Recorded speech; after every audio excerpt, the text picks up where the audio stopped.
Hello বন্ধুরা, আজকে তোমাদের একটা গাছের পাতা দেখাবো। সবাই পাতাটা চেনো নাকি দেখো দেখি। এটা কি জানো? এটা হচ্ছে পিপ্লাস গাছের পাতা। কি করে চিনবো? একটা পাতা ছেড়ে নিয়ে নাকের কাছে দেখবো এলাচ এলাচ গন্ধ আছে। একে আমি শরবত বানাবো। পাতাগুলো ভালো ভালো পাতা দেখে বেছে নিব, দেখে শরবত বানাবো। দেখো পাতাটাকে ভালো করে ধুয়ে নিব। পাতাগুলো ধুয়ে নিয়ে চলে এসেছি। এবার জল দিয়ে দিব। জল, চিনি, বাতাসা হলে ভালো হয়, লবণ দিয়ে দিলাম, দিয়ে ভালো করে চটকাবো।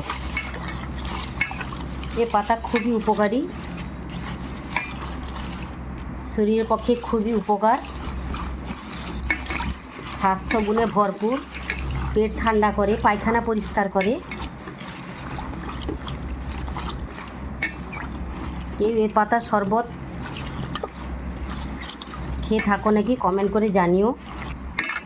দেখো কত সুন্দর কালার বেরোচ্ছে। ভালো করে চটকাতে হবে। খুব উপকার এই পাতাগুলো। তোমরা কেউ খাও নাকি কমেন্ট করে জানাবে। আমরা তো প্রায় প্রত্যেক খাই এই পাতার শরবত, শরীর উপকার করে। যত চটকাবে তত কালার বেরোবে, লাল হয়ে যাবে। কালারটা দেখো কত সুন্দর।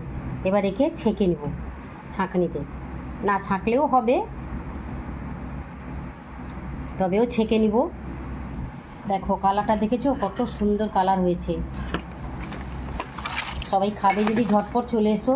কে কে খেতে ভালোবাসো বা কারা খাও এই পাতাগুলো শরবত, সবাই কমেন্ট করে জানিও। শরবত রেডি হয়ে গেছে। দেখো কত সুন্দর লাগছে, স্বাস্থ্যগুণে ভরপুর, পায়খানা পরিষ্কার করে, পেট ঠান্ডা করে, খুব ভালো উপকার। সবাই খাবে তো ঝটপট চলে এসো। চলি, আবার পরের ভিডিওতে দেখা হবে। আমি একটু খেয়ে নিই। খুব ভালো।